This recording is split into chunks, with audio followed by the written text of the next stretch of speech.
All right, I think we are live. I hope we're live.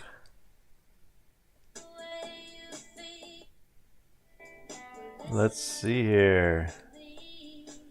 Let's open up our channel here. Say goodbye to Fleetwood Mac. And let's open this up and see if this is playing yet. And sure enough, looks like we're live. All right, sorry for the delay. There was a few things happening, but got them figured out, I think. So where we left off last live stream, we were working on trying to integrate a few different things. I was working on my noise fixer web application, and I was trying to integrate a new feature. And we were talking about making sure that when you, as you're building, you work on making sure that everything is modular so that it's easy to add new features and swap things out, move things around. And in this case, I didn't really do a good job of that. And so we were running into lots of difficulty trying to get a new feature added. Just trying to think about like how to integrate it without sort of overloading the LLM that we were working on. Because at some point you run out of like the Gemini or ChatGPT or whichever app you're working with will eventually run out of room. It'll only output so much code, and I've got quite a bit of code here in this web app. And building front end, while I highly recommend it, it does have some limitations. One of those being there's only so much code that you can put in one prompt, and or get out of one prompt. And so building it modular allows a little bit more flexibility with that. You know, if you have specific sections in your code that you can just drop modules in, then that's a lot easier than trying to have Gemini or ChatGPT output all the code every time again. And since I didn't do that for this web app, since I already built it, it's not modular, it's all one thing. The alternative is to take all this code, put it into a new conversation, and ask Gemini or ChatGPT to build something inspired by that. And so that's where we left off last time. And I eventually, I played around with it. I eventually got it working exactly what it was that I wanted. It took some time, and it took a little bit of research and some playing around and testing. But I eventually got that application that was based on my original web app. I put the full code, and then I said, based on this, design the tool that I want. And if we go back in this conversation, it was up here. I first put this little prompt here: list every element, function, variable, and constant, and a very short description for each about what it does and how. And then I put the entire code base, like all the code that makes up this web app here. I pasted all that code. And so it's using all that code as context for this conversation. And the first thing it does, based on this prompt here, is list out all of the elements, functions, variables, and constants. And the reason that I have it do that is because I want it to really have a clear understanding of how important all of this context is. And the best way to get it to understand how important all that context is to have it specifically detail what all of that context is, how it all works, and get a clear understanding of it. And this is something that I've thought of for quite some time, that whenever you're working with these large language models, it's kind of like having an intern work for you. And if you think about it that way, it makes all the work make that much more sense. Just think of it as working with an intern who's not that interested and not that experienced. They may have certain areas of expertise. Maybe they got straight A's in school, but they're coming in with not a lot of experience. So the more context that you give the language model, the better. The more you explain exactly what you want, the more detailed you are with your prompts, and the more you kind of guide and like shape the conversation. You're the one leading this conversation. You're the one leading the design process. And if you don't take that approach, then you'll often end up with something way different than what you wanted. You'll end up way, out in the boonies, chasing features and errors and all sorts of things that aren't necessarily related to what you were trying to do in the first place.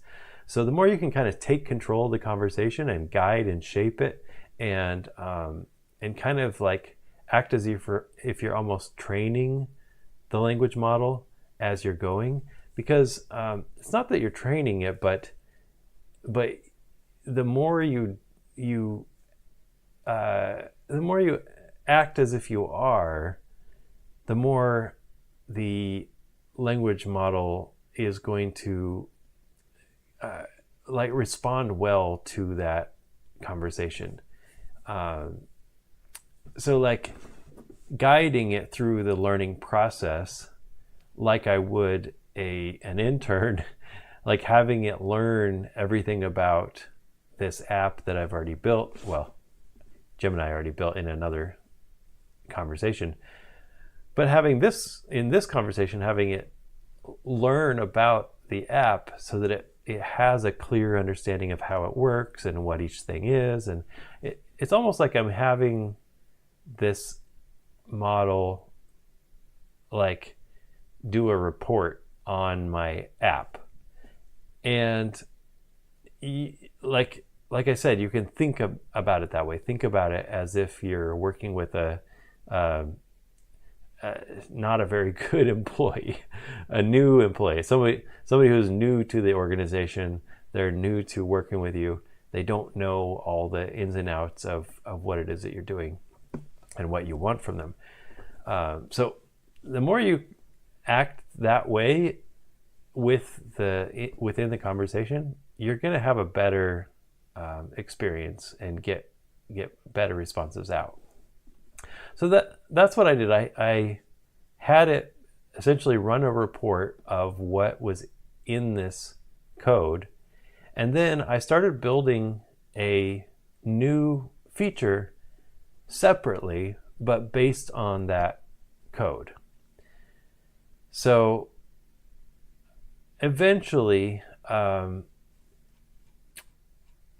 this is actually the second conversation with this, and so there's been a few iterations of this, but eventually I got to the feature I wanted, and then I went back and dumped in the original code again and had it add the new feature to that code. And it sort of like puts a button on the conversation, because you started with the context and then you end with the same context, and it works pretty well. I was actually pretty surprised how well it worked. I was able to get this new feature into this app, and it works just fine. It did change a little bit. Like if there was more, like if we go over here and look at the original, there's some text here and here that don't exist in this version. But I might be okay with that anyway. Sometimes that ends up happening with a conversation where it makes edits you didn't ask for, and then it's like, whatever, it's fine. I didn't need that feature anyway. So I may go back and add that text back in, or maybe I'll just leave it out. It's kind of answered by this little question mark, hovering over that question mark anyway, which I think is why it omitted the text, because it didn't really need to be there. It's already got it within this little tooltip there. So that'll happen as well, where sometimes it'll make edits that you didn't ask for, and so you got to pay attention. Even though it's doing a pretty good job, you still got to pay attention and make sure that it's doing what you want. So I'm now at the point where I've got a decision to make. I've got a new version of the application. I've edited it a little bit. I moved this mastering EQ down here. But I want to do a couple things. And I mentioned this before with our last live stream. Whenever you're adding a new feature, you've got to think about how that changes the UI that you already had. So in this case, I've got a couple audio players for this. This is an audio editing web app. So let's add some audio, and I'll show you what I'm talking about here. And let's see here. Adding audio, loading the file. And it's taking a while because it's a long file.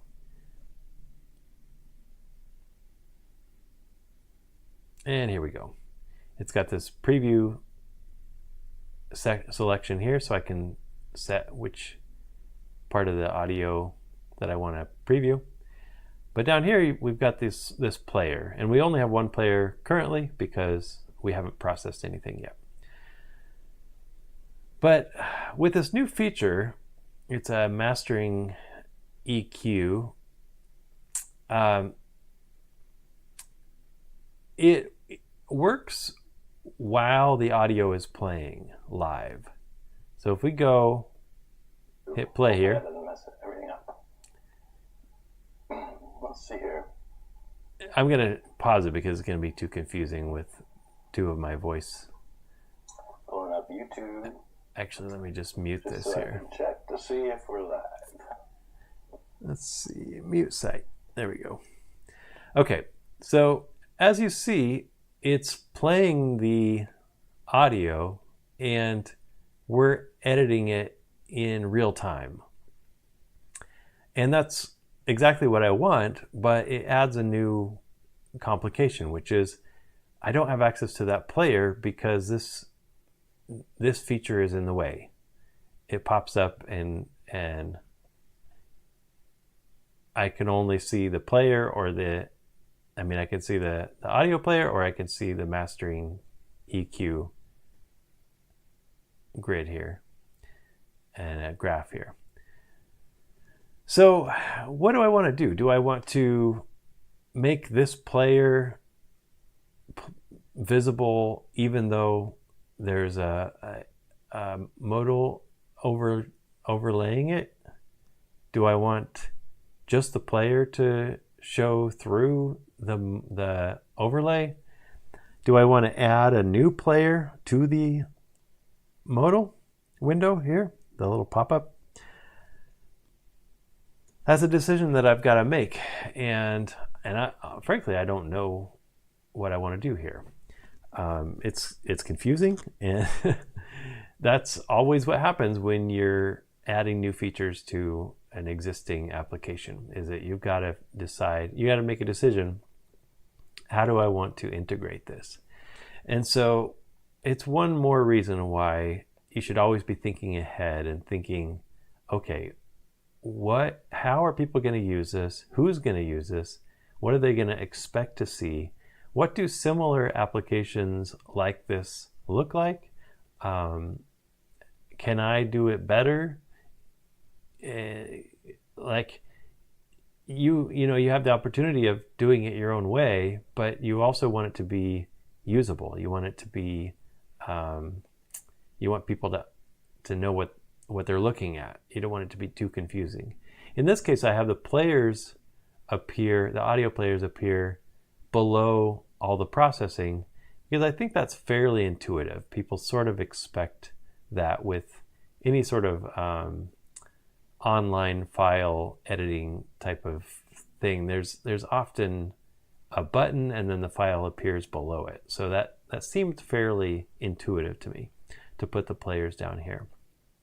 I could add them to another section, and I'm not opposed to that, but the problem is I want this to be mobile friendly, and that I think that would start getting really cluttered on a mobile device.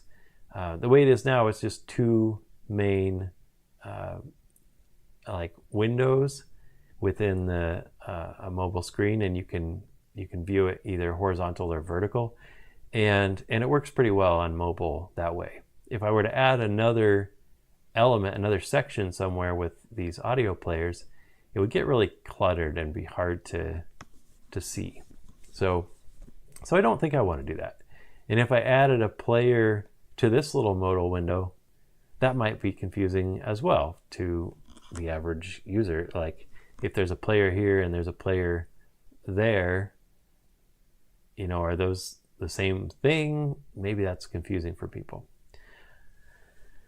And yeah, I don't know the answer. There's no perfect answer, especially with something like this where I'm kind of creating a new thing here, which is I've got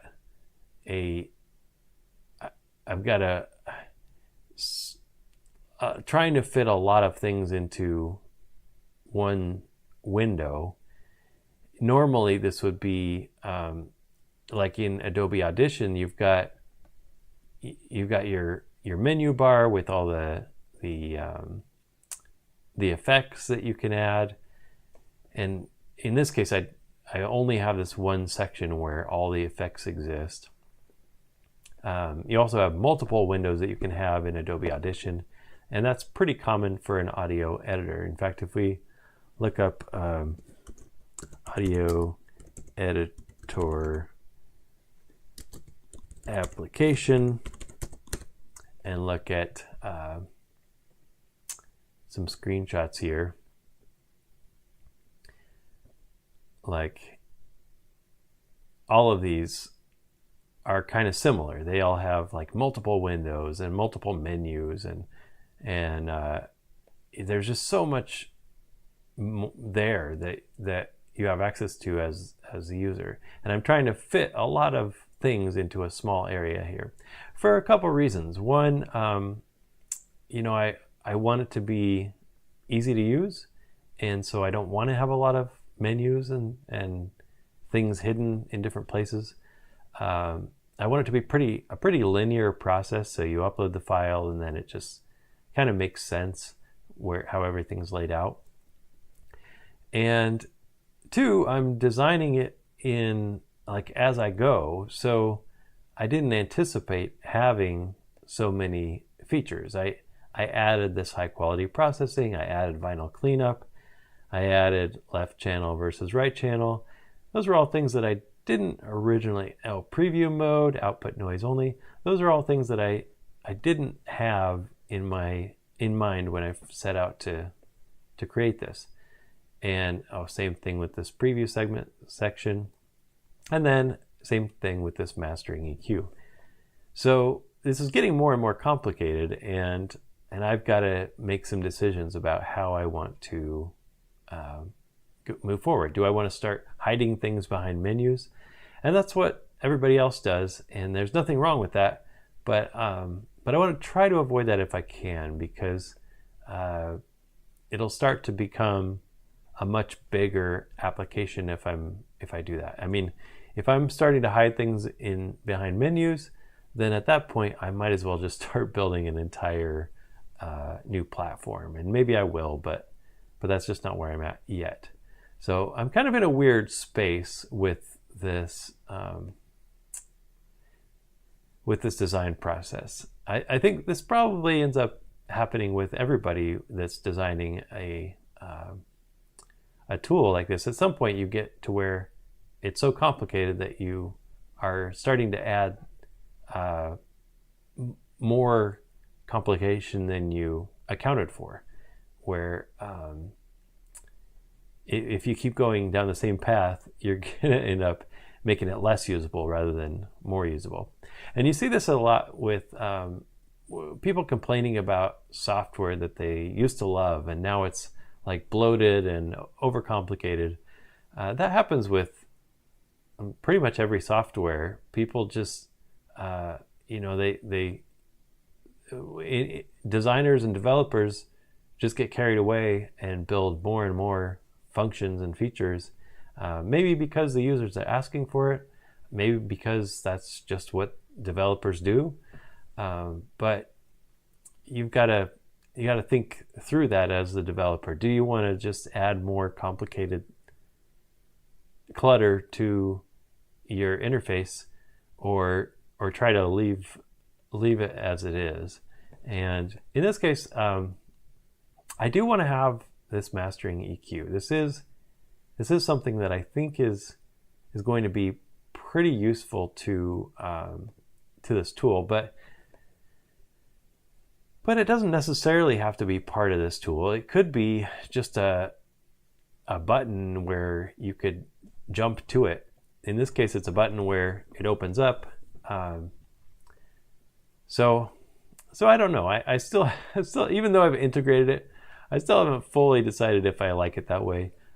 Same thing with the vinyl cleanup. I think that could be a separate thing. It doesn't have to be in the same window.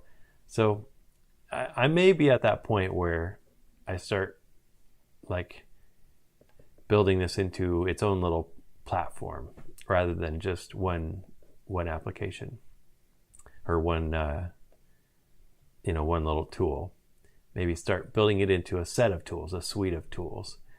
And in that case, I'll have to kind of go back to the drawing board and rethink this entire interface, because at that point, like, different things need to be front and center to the user. If this is just one tool of many, then this shouldn't be the first thing that people see when they go to the website. Right now, if you go to noisefixer.com, this is the first thing that you see is, and it's the biggest thing that you see. It's taking up the whole, or most of the view of on the page. So that might have to change. That's just a decision that I've got to make. Do I want to change this to be a suite of tools, and this is just one of those tools, or do I want to leave it like this? And this is something that I think is a much bigger conversation, because, like, if you notice, my URL is noisefixer.com. So people going to this website should be going here because they're trying to fix a noise in a piece of audio. So if I start building it out to a larger suite of tools, then noisefixer.com isn't really going to make sense. And so if I want to continue down that path and build out a suite of tools that aren't necessarily for fixing noise, then at that point, I got to go start doing some market research, which I've mentioned before in my other live streams. Go to Reddit, go to Google, and just start looking to see, are people looking for this? Is this a big market? When I first built out this tool, it was because I wanted something that I knew needed to exist. I've always wished there was a tool like this, and it's something that I would use. And so that's what I was building. And I added this other tool because I had an audience for that specific tool as well. But if I keep going down that path, then, you know, in one way, I'm kind of like narrowing my audience by adding more features, because fewer people would want all of those things. But I'm also, in a way, broadening the audience as well, because that's more tools that each one of them might be useful to one person, or, you know, a smaller group of people. So it's a weird balance you've got to find between, you know, are you expanding your audience or are you shrinking it by building a bigger tool? And in a way, you're kind of doing both. You're expanding your audience to more segments, more small groups of people. And if you're doing that, then you've got to look at all of those people as one group that you are building a platform for. But you also have to look at each one of those separately and think, how would they use this platform? And there's, you know, there's a whole science behind that. If you go to Amazon, for example,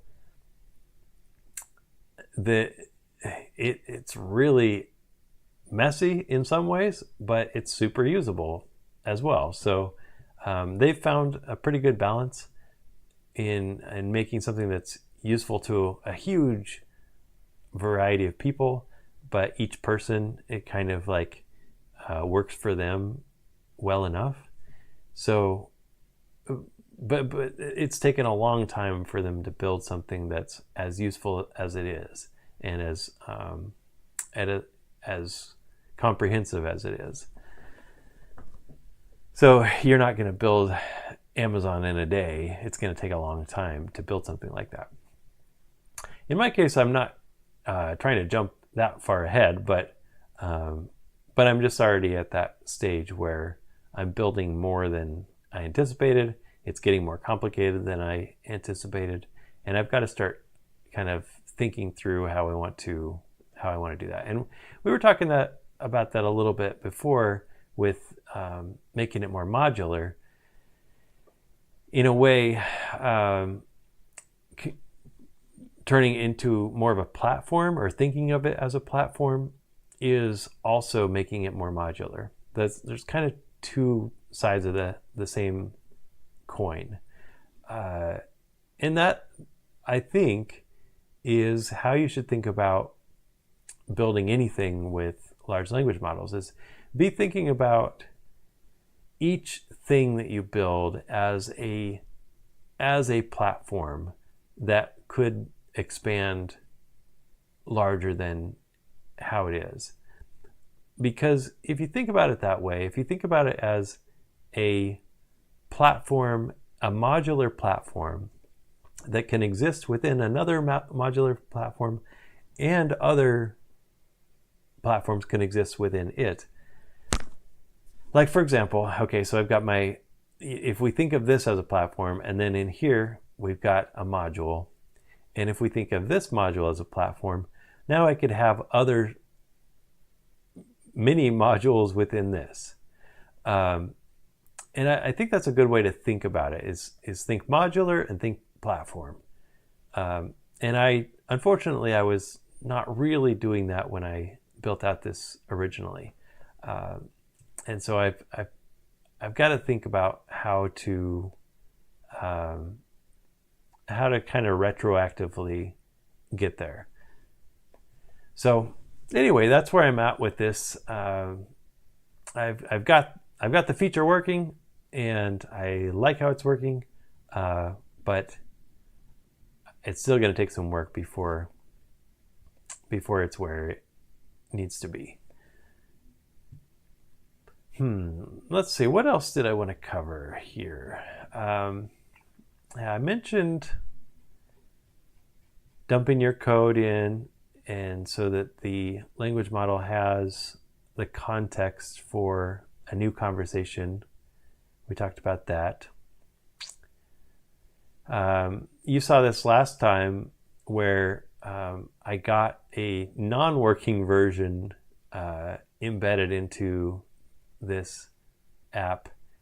And that's where we started having the conversation about how I wanted to update the interface to make use of this. And currently the way that I've done it is just put it into a button and a modal window, or a modal dialog, so it opens up like that.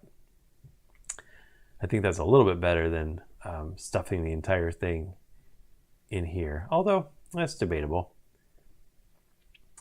This was another option, is having each of these as little modules that could be added. I do like this to some degree, but this makes it a little harder to use. I mean, the user has to go in here and add the modules each time they want to do something. And again, I created this at noisefixer.com because I want it to be really simple, so people upload the file, they fix the noise, and then they download it. It doesn't have to be more complicated than that. If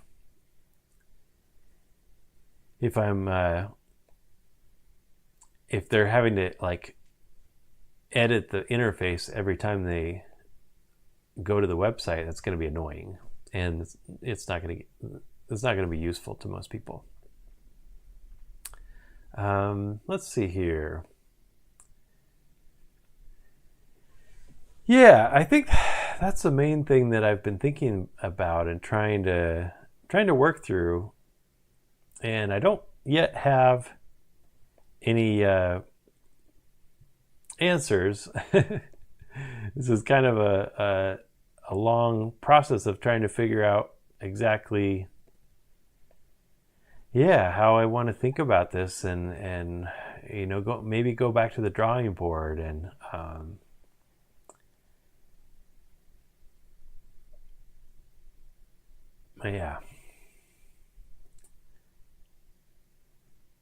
let's see here.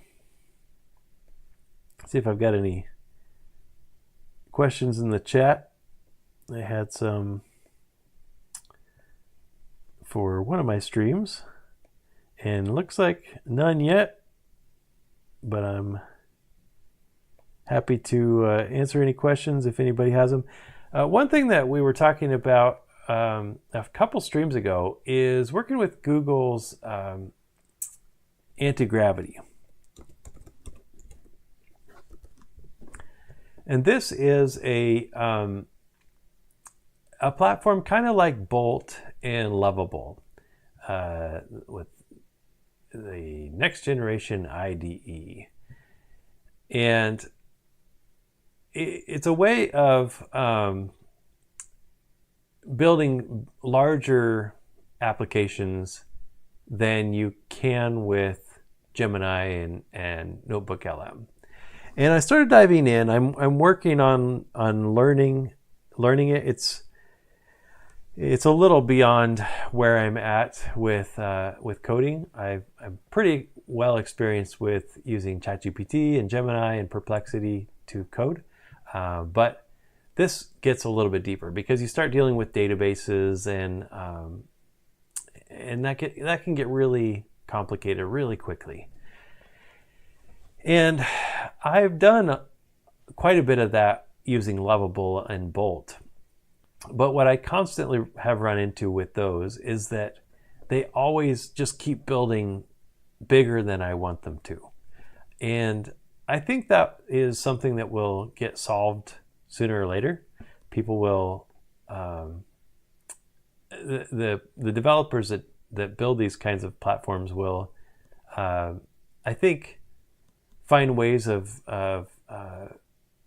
harnessing the power, throttling the power of these platforms so that they're not just constantly building new things without really asking. Like, you'll try to build a feature, and instead of using the context that you already have instead of using the files that already exist. It'll write like all new files and duplicate code that already exists instead of referencing the existing code. I don't know if that's the case with anti-gravity, but it certainly was the case with Bolt and Lovable, where it would constantly be adding duplicate code and then creating errors, and then when you'd go to fix those errors, it would add even more duplicate code. And so it just would quickly get way too big and way too complicated and unusable. And you can build stuff that way, but it's really frustrating and kind of expensive because each prompt that you give it is using up some of your tokens, and your tokens run out pretty quickly, and eventually you have to buy new tokens, and it's kind of a little bit addictive, where you think like, oh, I'm getting really close, and so you buy more tokens, and then it turns out you're not close. It's just like gambling, where you just feel like, oh, I'm due for a win, and then you're not due for a win. You're due for more losses. So I'm going to work more with anti-gravity. I think it's free. I'm not sure how they charge. Is Google's anti-gravity free? I'm not sure, because let's see. Yes, Google Anti-Gravity is currently available for free as a public preview for individual developers. So I don't know when or how they're going to start charging, or if they're going to start charging. I would assume they will. I have Gemini Pro, so maybe that's why it's free for me, but I'm not sure. I assume they'll probably, let's see, paid subscription plans are available for teams and power users. Yeah, I assume they'll start having some paid plans available, or required at some point. But if you've been using Bolt or Lovable, I would highly recommend diving in to use anti-gravity and just test it out. It's a little bit more like Cursor, and I've tried using Cursor, but Cursor's pretty. It's got a steep learning curve at the beginning, and whereas Lovable is a lot easier to just dive in and bolt. So this is a little bit more like Cursor, where it's got kind of a steep learning curve, but at least as far as like the interface itself. But it does have a chat feature where it'll talk you through using the app. So I've played around with it a little bit, and so far it seems to be easier than Cursor, a little more complicated than Lovable and Bolt. So kind of in the middle there, and it's free, so you might as well dive in and start playing with it. There's probably not nearly as many tutorials as there will be soon, since it's new. So you're a little limited there. But one thing that I did is I just took I did a Google search on, let's see, Google anti-gravity, and I took all these URLs and I added them to a notebook. Notebook, and so now I have a reference for all the documentation, and I also imported some YouTube videos that other people had made about anti-gravity. So it's pretty new. So sorry, it's pretty new. So this might get outdated quickly, but this is something that I would recommend if you're jumping in to play with anti-gravity. Maybe build a notebook based on the documentation and any videos that you that you like. And so now you can ask questions like, how can I integrate my app in anti-gravity with Supabase?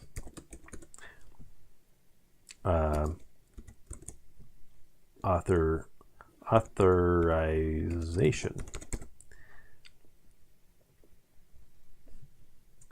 And it's pulling from all these resources, all these YouTube videos and other sources that some of them are not actually related. I just pulled in a bunch of Google results and imported them. So some of them are not even related to anti-gravity, but enough of them are. It should be pulling in some relevant info here.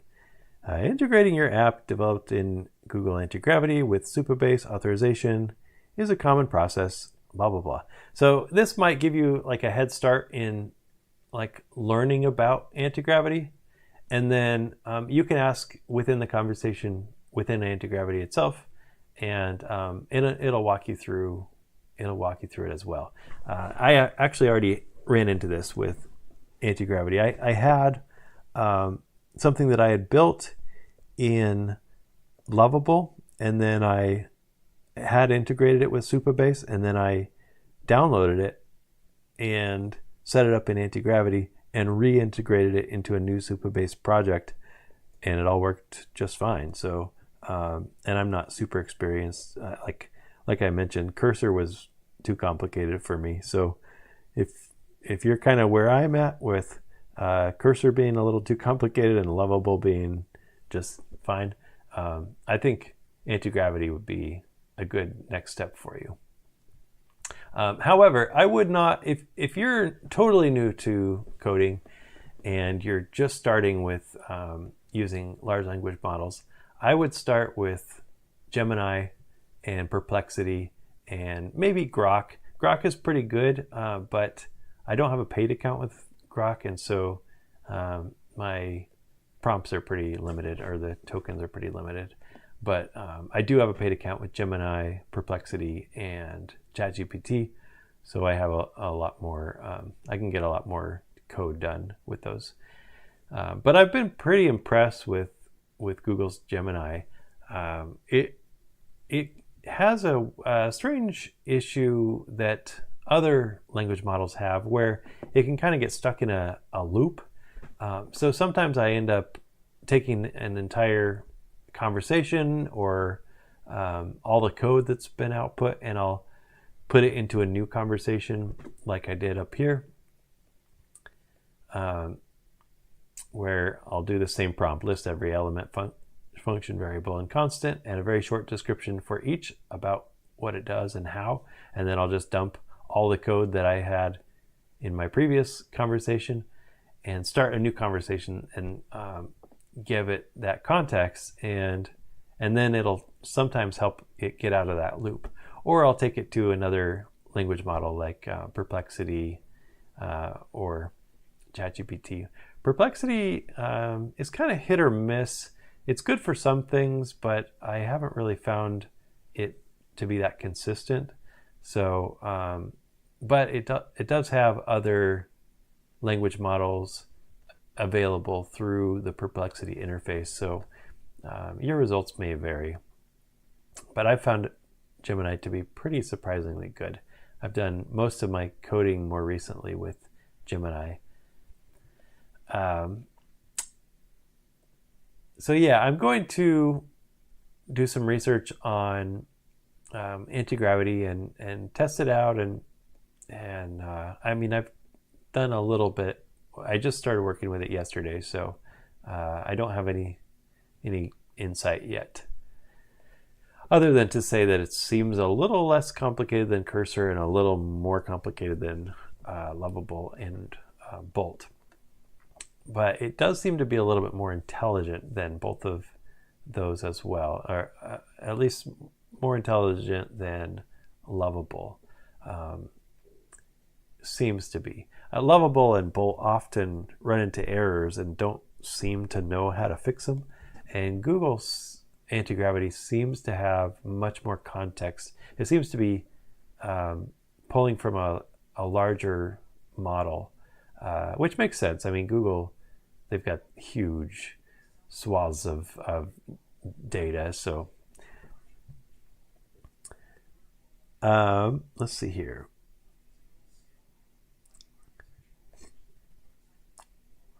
I don't know if you can hear that in the background. That's Google's answering my question that I didn't ask.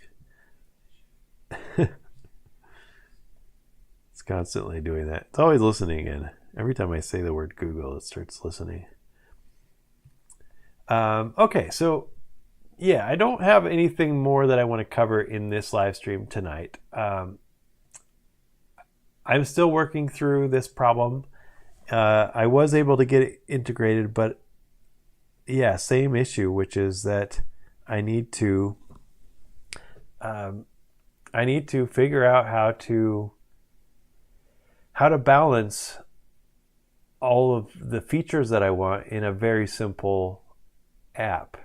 And that's something that I happen to be pretty good at usually, building an interface that's simple and easy to use.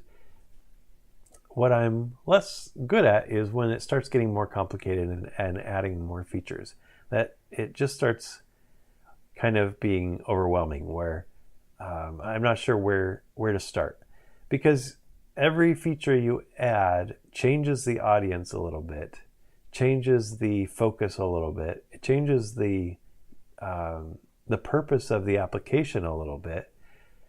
And so each time you add a new feature, you kind of have to rethink, what is this really about?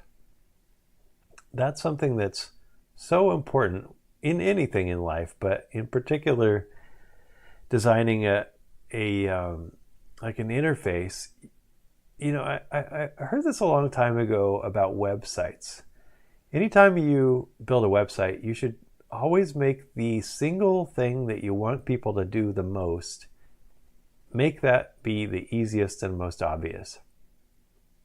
And that's such a simple idea, and it's such a powerful idea, but it's such a challenging idea when it comes to building a platform with multiple things. You know, you can't be all things for all people, but you can try. You can try your best, and that's the challenge for any platform developer. Anybody who's developing something other than like the simplest tool is, how do I make this easy for a broad range of people? How do I make this simple enough but featured enough to where it does all the things that I want it to do, and not more than I want, not make it more complicated than it needs to be. So I was just watching this yesterday. Let's see.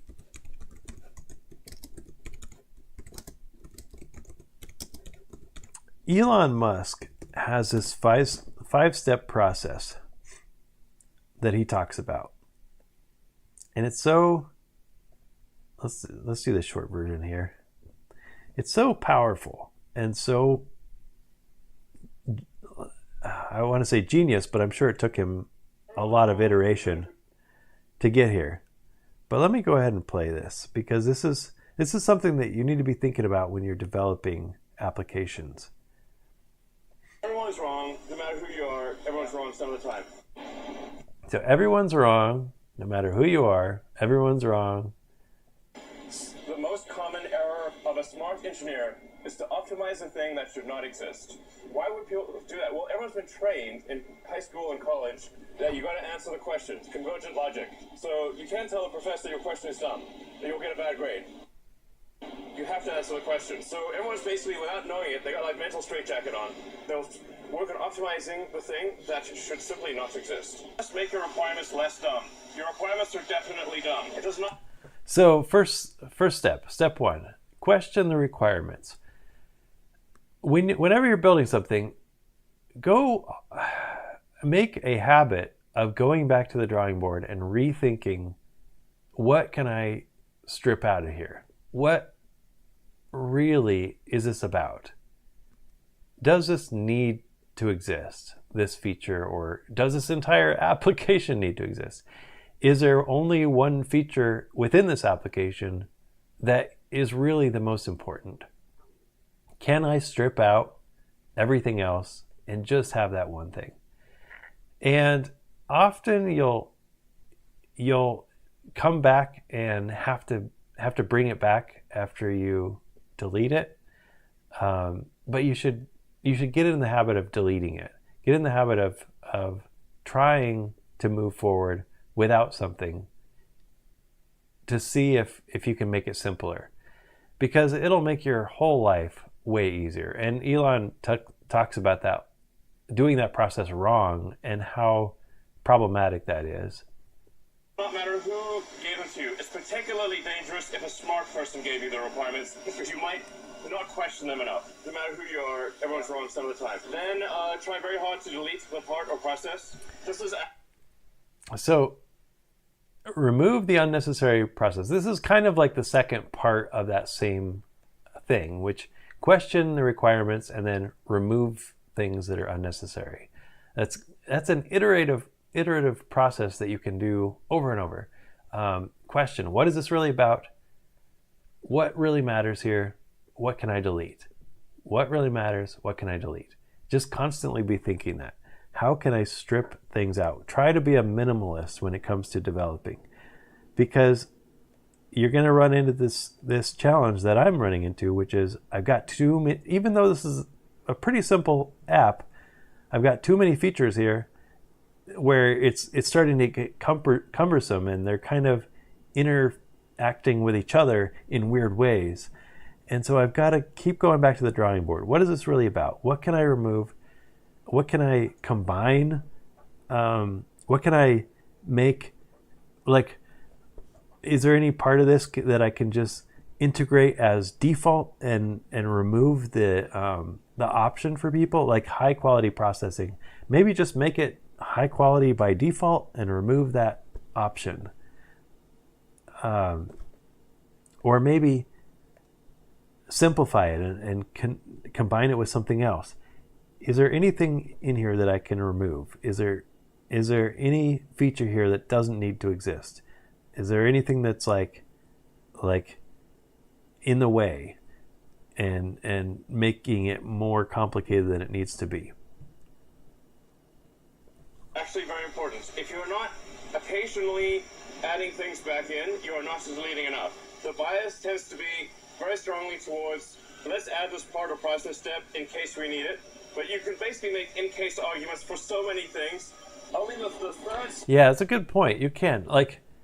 You can always... There's always the opportunity to say, well, maybe some user might use this one feature. Yeah, okay. That doesn't matter. You got to ask yourself, what is this really about? What needs to exist? What doesn't need to exist? What is the one thing that I'm trying to do here? And narrow it down and simplify, go back to the drawing board, and then build out that one feature as its own app, which, like, for example, this here, I built this as one feature. And even then it was way too complicated. I ended up stripping out all of these little things because I don't need these little sliders over here, because you can just grab this point and drag it. You don't need these sliders. So I ended up removing most of this, and then I didn't need this player because there's already a player here.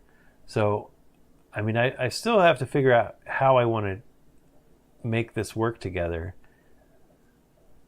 But even when I took the time to build that as a single application, it still ended up way more complicated than it needs to be. So you constantly, I mean, you've got to be like very vigilant to this problem of like things getting way too complicated way too quickly. It's just like a fundamental rule of the universe that things want to get complicated, and your job is to simplify them, reduce the complication, as a developer, as a designer, as a project manager, that's your job, is to simplify it down, strip out all of the excess and simplify it down. Remove anything that's not necessary. Step is simplify or optimize. The third step, the first step. Finally, you get to step 4, which is accelerate cycle time. If you're moving too slowly, go faster. But don't go faster until you have worked on the other 3 things first. And then the final step is automate. Now, I have personally made the mistake of going backwards on all 5 steps. I've personally done that many times. I think that's the default for everybody, is they automate, and then I forget what the 4th step is. Oh, optimize. Simplify or optimize. Oh, that's 3rd. Moving too slowly. Oh, accelerate. Yeah, automate, they accelerate, then they optimize. I think everybody goes through this backwards by default all the time. And if you can have the discipline to go through this process and make this like your religion, make it your creed every day in the morning, watch this video of Elon Musk and think about, okay, what is this really about? Can I make the requirements less dumb? Do I have, every version of this tool that I've built looks different, and probably none of them are right. All of them have excess features, excess design elements, stuff that doesn't need to exist. And large language models love to just keep adding features, but humans do this too. So, I think that's why language models do it, because they're based off of the way humans communicate and code. We just love to add new features, and that just happens. It's a fundamental law of the universe that new features continue to be added to everything. And it takes a lot of discipline to strip things back to how they should be. And so it's something that I'm constantly learning, and obviously still haven't learned it, because I'm adding new features to this noisefixer.com, and I don't know if I should, but even if I should, I need to do it in a way that's a lot more thoughtful. And when I say thoughtful, what I mean is this part here. Everyone's wrong, no matter who you are, everyone's wrong some of the time. The most common error of a smart engineer is to optimize a thing that should not exist. The most common error of even a smart engineer optimize a thing that should not exist. Is to optimize a thing that should not exist. Why would people do that? Well, everyone's been trained in high school and college that you got to answer the questions, convergent logic. So you can't tell the professor your question is dumb, and you'll get a bad grade. You can't tell a professor that your question is dumb, or you'll get a bad grade. Bad grade.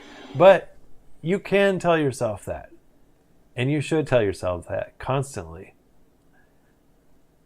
Always be thinking, okay, what is the real problem I'm trying to solve? What is this really about? Keep going back to the drawing board, and keep trying to strip things out as much as you can, and think modular, and think platform versus web app. Everything you build should be thought of as a module and a platform, so that things can be stripped out easily and added back in easily. Things can be combined easily and simplified easily. If you think of things as platforms and modules, that'll help get you a long way toward that. So yeah, that's something that I'm constantly learning and relearning. and I'm still learning it with this. I'm glad I was able to get this integrated, but I still need to think through how I want to integrate it more thoughtfully so that the audio player works with the EQ and it all makes sense and it's not too complicated for the user. And I think this is already getting more complicated than I want it to look. So it's going to take some thought and some work to simplify this down and strip it down to be as simple as I want it to be. Otherwise, I've got to start thinking about it in terms of a much larger platform, of a much larger interface, and I prefer not to do that. I wanted to keep it as simple as I could. I want it to be user friendly. I want it to be mobile friendly, and so I've got to strip it down somehow. So anyway, that's all I wanted to cover for tonight. Thanks for joining, and I won't schedule out the next one, but I'll try to schedule it the day of, so you'll have time to join. Drop any questions underneath this video, and I'll answer them in the next one. Thanks for joining.